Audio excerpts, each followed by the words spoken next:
नमस्कार, स्वागत है आपका आर्या न्यूज में। मैं हूं आपके साथ सुमन पाल।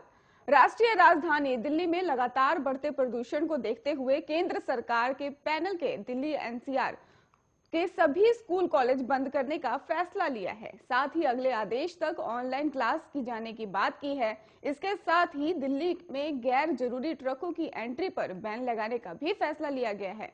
50% स्टाफ को वर्क फ्रॉम होम के लिए भी कहा गया है। और आपको ये भी बता दें कि प्रदूषण की गंभीरता को देखते हुए और उसे नियंत्रण करने के लिए वायु गुणवत्ता प्रबंधन आयोग ने अगले आदेश तक जारी तक होने के लिए सभी निजी स्कूल कॉलेज बंद करने के आदेश जारी कर दिए हैं। बीती रात commission for air quality management ने भी प्रदूषण से निपटने के लिए कई निर्देश दिए हैं। इसके साथ ही कमीशन ने कहा है कि 50% सरकारी अधिकारियों को 21 नवंबर तक वर्क फ्रॉम होम करने की इजाजत दी गई है और इसके अलावा निजी कार्यालयों को भी इसे अपनाने का सलाह दिया गया है। और आपको ये भी बता दें कि कमीशन ने यह भी कहा है कि 21 नवंबर तक दिल्ली में ट्रकों की एंट्री पर पाबंदी लगा गई है और केवल जरूरी सामानों की ही एंट्री पर पाबंदी नहीं रहेगी। वहीं इसके अलावा रेलवे, मेट्रो, एयरपोर्ट और राष्ट्रीय सुरक्षा डिफेंस को भी छोड़कर सभी को 21 नवंबर तक पाबंदी रहेगी। आपको ये भी बता दें कि बीते दिन दिल्ली में वायु गुणवत्ता गंभीर श्रेणी में बनी है और जिसके बाद से ही दिल्ली सरकार ने उत्तरी राज्यों के साथ बैठक कर प्रदूषण से निपटने के लिए दिल्ली एनसीआर में वर्क फ्रॉम होम नीति लागू करने का सुझाव भी दिया है।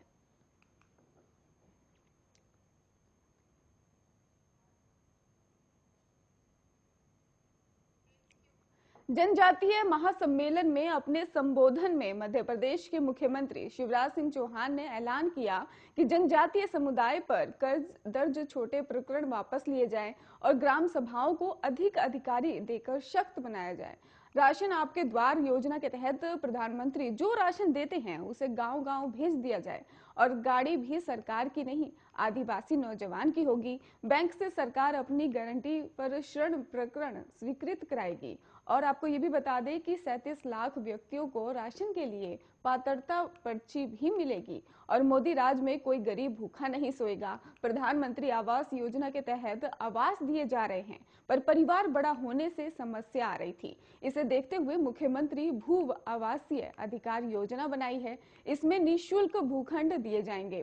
कांग्रेस ने तो कभी स्कूल सड़क बनाया नहीं, बिजली भी हम गांव-गांव तक पहुंचा रहे हैं। मुख्यमंत्री ने यह भी कहा कि राजधानी भोपाल सिर्फ नवाबों का इतिहास ही नहीं है, यहाँ कभी गोंडवाला का राज हुआ करता था और भोपाल से लेकर 52 गढ़ थे जिनमें आपको बता दें कि रानी भी कमलापति थी। और आपको ये भी बता दें कि एक अफगान दोस्त मोहम्मद आया था और जिसने छल कपट करके ही इसे इस्लामगढ़ को लूटा और उसकी नजर जो है गिन्नौरगढ़ और उसकी रानी कमलापति पर थी और उनके पुत्र नवल शाह भी वहां पर मौजूद थे। और रानी को लगा कि रक्षा नहीं कर पाएंगे तो सम्मान के लिए छोटे तालाब में जल समाधि ले ली और रानी भुला दी गई। और इसके साथ ही आपको बता दें कि इतिहास में उचित स्थान ना हो अंग्रेजों ने ये दिया था और ना कांग्रेस ने प्रधानमंत्री रेलवे स्टेशन का नाम रानी कमलापति करके सिर्फ उनका जनजातीय समाज, मध्य प्रदेश और भोपाल का सम्मान बढ़ाया है।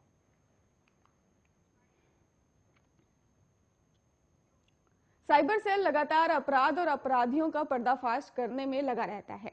उसी के साथ ही गोहद पुलिस की बेहतरीन काम कर रही है। साइबर सेल जो है पुलिस ने गोहद करके मार्गदर्शन में नकदी दूध बनाने की सामग्री के 3 गोदाम पर छापेमारी करवाई है। कार्रवाई में भी आपको बता दें कि इस दौरान पुलिस ने दोनों गोदाम में से भारी मात्रा में केमिकल और नकदी दूध बनाने की सामग्री जब्त कर ली है। कार्रवाई में RM केमिकल, 665 लीटर हाइड्रोजन और 3000 लीटर MDP को लेकर भी इसमें लीटर बेकरी और प्रीमेक्स 50 किलो और अन्य केमिकल सहित दूध बनाने की मशीनरी भी जब्त की गई है। पुलिस ने 2 स्थानों पर 3 गोदामों को सील कर दिया है। साइबर सेल प्रभारी उप निरीक्षक शिव प्रताप सिंह के मुताबिक लगातार मिल की सूचना मिल रही थी और जिसके आधार पर ही कुछ दिन से ही गोहद के मुखबिरों पर सक्रिय हो गए थे और जिनके बाद से ही उन्हें जानकारी ये मिली थी कि अवधेश शर्मा उर्फ कल्लू राम ने ही शख्स के गोदाम में नकदी दूध तैयार करने की सामग्री है। और साइबर पुलिस ने लगातार निगरानी रखकर उसके 3 गोदामों का पता लगाया, जिसके बाद प्लानिंग के साथ ही गोहद SDOP और नरेंद्र सोलंकी ने मार्गदर्शक में ही दबिश दी, जहां मौके से एक मशीनरी और पैकेट्स भी बरामद हुए हैं। आपको ये भी बता दें कि इसको लेकर पूछताछ भी लगातार जारी है और सामग्री की बात नहीं स्वीकार करने तो फिर उसे साथ ले जाकर दूसरे गोदाम को भी चेक किया गया है और भारी मात्रा में माल्डोज पाउडर भी बोरियां मिली हुई हैं। और इतना ही नहीं, अलग अलग कोनों से भरा हुआ एक बोरा भी मिला है और 3000 लीटर हाइड्रोजन पेरोक्साइड भी बरामद किया गया है। वित्त राज्य मंत्री डॉक्टर भागवत कृष्ण राव कराड ने इंडिगो फ्लाइट में ही एक शख्स को प्राथमिक उपचार देकर उसकी जान बचा ली है, जिसके बाद से ही उनकी जमकर तारीफ हो रही है। पीएम नरेंद्र मोदी ने उनकी तारीफ करते हुए ट्वीट किया है। पीएम नरेंद्र मोदी ने लिखा कि हमेशा दिल से डॉक्टर सहयोगी भागवत कराड ने शानदार काम किया है। भागवत कराड ने पीएम नरेंद्र मोदी के ट्वीट का जवाब में कहा कि आभारी हूं और तारीफ के लिए शुक्रिया। मैं सिर्फ पीएम नरेंद्र मोदी के नेतृत्व और विजन के तहत ही काम करने की कोशिश कर रहा हूं। पीएम ने हमेशा देश और लोगों के लिए सेवा समर्पण में ही काम किया है। तो उन्होंने ये भी कहा कि गौरतलब है कि भागवत कराड इंडिगो की फ्लाइट जो है वो संख्या 6 और 171 से दिल्ली से मुंबई जा रहे थे। फ्लाइट टेक ऑफ करने के 1 घंटे बाद ही यात्रियों की तबीयत बिगड़ गई और उसने बेचैनी महसूस करने लगे और कैबिन क्रू ने ही तुरंत पूछा कि क्या फ्लाइट में कोई डॉक्टर है। इसके बाद भागवत कराड जो खुद पेशे से सर्जन है, वे मदद के लिए आगे आए और केंद्रीय मंत्री ने मरीज को प्राथमिक उपचार मुहैया कराया। फ्लाइट की इमरजेंसी किट में भी उपलब्ध इंजेक्शन भी यात्रियों को दिया गया। बता दें कि डॉक्टर भागवत कराड ने ही जुलाई 2021 को बतौर वित्त राज्य मंत्री नरेंद्र मोदी कैबिनेट ज्वाइन की थी। वो महाराष्ट्र के राज्यसभा सांसद हैं।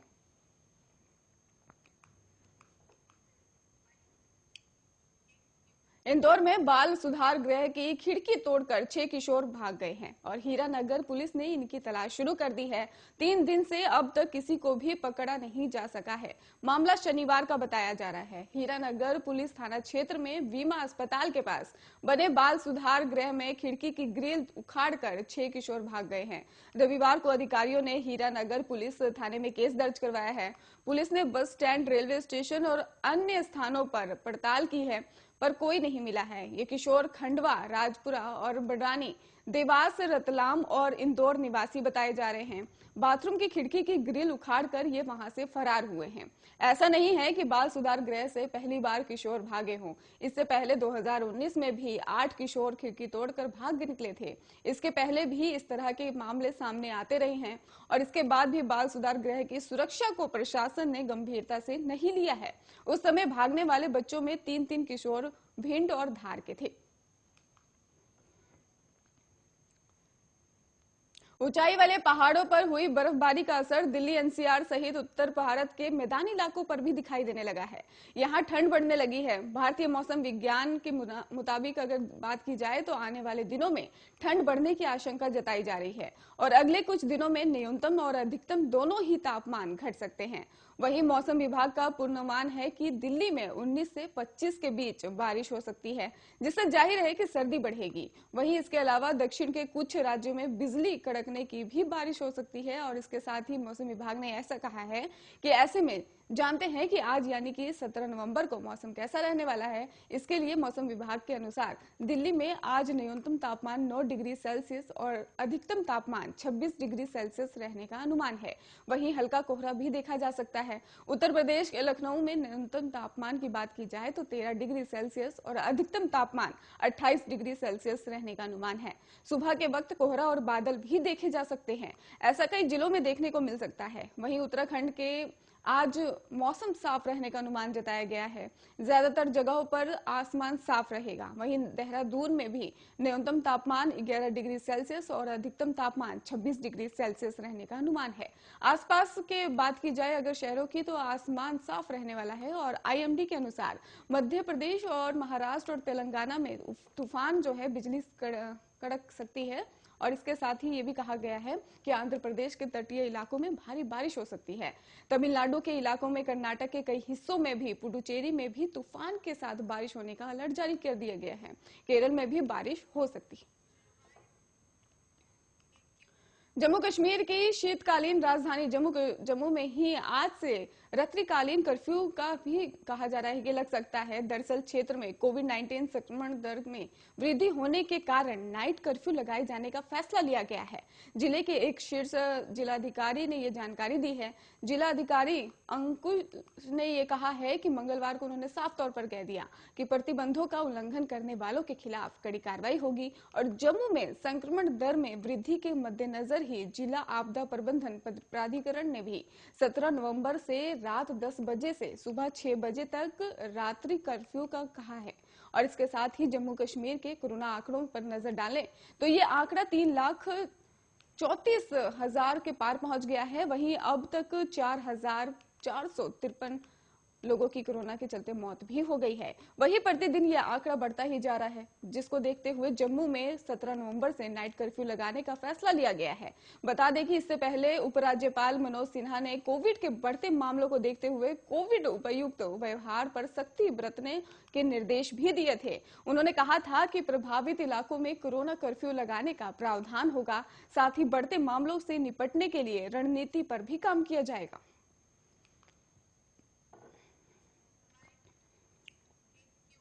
यूपी के नोएडा सिटी में अब बहुत जल्द प्रदूषण मुक्त होने वाला है। इसके लिए नोएडा अथॉरिटी ने नोएडा वासियों को दूषित हवा से राहत देने के लिए Bharat heavy electric limited company के साथ मिलकर एयर पॉल्यूशन कंट्रोल टावर का निर्माण किया है। इसे डीएनडी फ्लाईओवर पर लगाया गया है। ये टावर आज से काम करना शुरू कर देगा। इस टावर का शुभारंभ आज सुबह 11 बजे सांसद डॉक्टर महेश शर्मा, नोएडा विधायक पंकज सिंह और नोएडा प्राधिकरण सीईओ रितु माहेश्वरी की मौजूदगी में किया जाएगा। ये टावर करीब 30 मीटर ऊंचा है। इसे बनाने में करीब 18,50,000 रुपए खर्च किए गए हैं। इस टावर में फिल्टर और बड़े पंखे लगाए गए हैं जो दूषित हवा को शुद्ध करने का काम करेंगे। माना जा रहा है कि इस टावर के चालू होने से 900 वर्ग मीटर के दायरे में दूषित हवा शुद्ध हो सकेगी और इस टावर से सबसे ज्यादा फायदा नोएडा के सेक्टर 14-15 और फिल्म सिटी में रहने वाले लोगों को मिलेगा। अथॉरिटी का मानना है कि अगर इस टावर के लगने से ही दूषित हवा शुद्ध होने लगी तो ऐसे टावर शहर के दूसरे इलाकों में भी लगाए जाएंगे ताकि नोएडा वासियों को दूषित हवा से निजात मिल सके। टावर आज से पूरी तरह काम करना शुरू कर देगा, जिसके बाद पता चल सकेगा कि आखिरकार इस टावर के जरिए कितने वर्ग मीटर की दूषित हवा शुद्ध हो रही है। अगर इस टावर का रिजल्ट बढ़िया रहा तो आने वाले वक्त में प्राधिकरण उन इलाकों में भी इस टावर को लगा सकता है जो काफी ज्यादा दूषित रहते हैं। दुनिया का एकमात्र तैरता डाकघर, जिसे देखने के लिए आपको धरती के स्वर्ग यानी कि जम्मू कश्मीर का रुख करना पड़ेगा। इस पोस्ट ऑफिस की लोकेशन को देखकर आप हैरान रह जाएंगे। तो आइए जानते हैं इसकी खासियत के बारे में। होटल, पूजा स्थल और बाजार तो देखे होंगे, पर आज हम आपको दुनिया में तैरने वाले पोस्ट ऑफिस के बारे में बताएंगे। खास बात यह है कि इस पोस्ट ऑफिस को देखने के लिए आपको धरती के स्वर्ग यानी जम्मू कश्मीर का रुख करना होगा। इस पोस्ट ऑफिस की लोकेशन देखकर आप हैरान रह जाएंगे। डल झील में एक विशाल हाउस बोट पर मनोरम बर्फ से ढके पहाड़ों के बीच खूबसूरत शहर श्रीनगर में फ्लोटिंग पोस्ट ऑफिस पर्यटकों को खासा आकर्षित करता है। आश्चर्यजनक तथ्य ये है कि ये भारत ही नहीं बल्कि विश्व का एकमात्र तैरता हुआ डाकघर है। यहाँ जाकर आप श्रीनगर की खूबसूरती को देख सकते हैं। यहाँ खड़े होकर आपको ऐसा लगेगा जैसे सपनों की दुनिया में पहुंच गए हो। आप श्रीनगर में भव्य डल झील के पानी पर तैरते हुए इस डाकघर को देख सकते हैं। पहली नजर में आप दूर से देखने पर सोच सकते हैं कि यह एक सामान्य नाव है जो इस शहर में काफी आम दृश्य है, मगर जब आप पास से देखते हैं तो आपको भारतीय डाकघर के आधिकारिक लाल और पीले लोगो दिखेंगे। एक बोर्ड है जिस पर फ्लोटिंग पोस्ट ऑफिस डल लेक लिखा हुआ है। एक तरह का आर्किटेक्चर होने के कारण ये डाकघर अब एक पर्यटक के कश्मीर यात्रा कार्यक्रम का एक महत्वपूर्ण हिस्सा बन गया है। आप उन यात्रियों की संख्या पर विश्वास नहीं कर पाएंगे जो अपने प्रियजनों को पोस्ट कार्ड भेजने के लिए डाकघर जाते हैं। इसके अलावा यहाँ स्टैंप में डल झील की छवि है जो इस प्रकृति की कला के काम का एक प्रकार है। इस डाकघर में राज्य की खूबसूरती की झलक साफ दिखाई देती है। फ्लोटिंग पोस्ट ऑफिस का उद्घाटन साल 2011 में तब जम्मू कश्मीर के तत्कालीन मुख्यमंत्री उमर अब्दुल्ला के साथ साथ तत्कालीन संचार और आईटी राज्य मंत्री सचिन पायलट ने किया था। यह एक सक्रिय डाकघर है जो न केवल स्थानीय लोगों द्वारा पत्रों को पोस्ट करने के लिए बल्कि बड़े पैमाने पर पर्यटकों द्वारा भी देखा जाता है। यहाँ दी जाने वाली अन्य सेवाओं में इंटरनेट सुविधा और अंतर्राष्ट्रीय फोन कॉल शामिल है। इसके अलावा पोस्ट ऑफिस के परिसर में एक डाक टिकट संग्रहालय है, जिसमें अद्वितीय टिकटों का विशाल संग्रह है। इसके अलावा एक स्मारिका की दुकान है, जहां से पोस्ट कार्ड, टिकट, स्थानीय आइटम और ग्रीटिंग कार्ड खरीद सकते हैं। तो अगली बार जब आप श्रीनगर जाएं तो सुनिश्चित करें कि आप दुनिया के एकमात्र फ्लोटिंग डाकघर से अपने टिकट और प्रिय लोगों को पोस्ट कार्ड जरूर भेजें।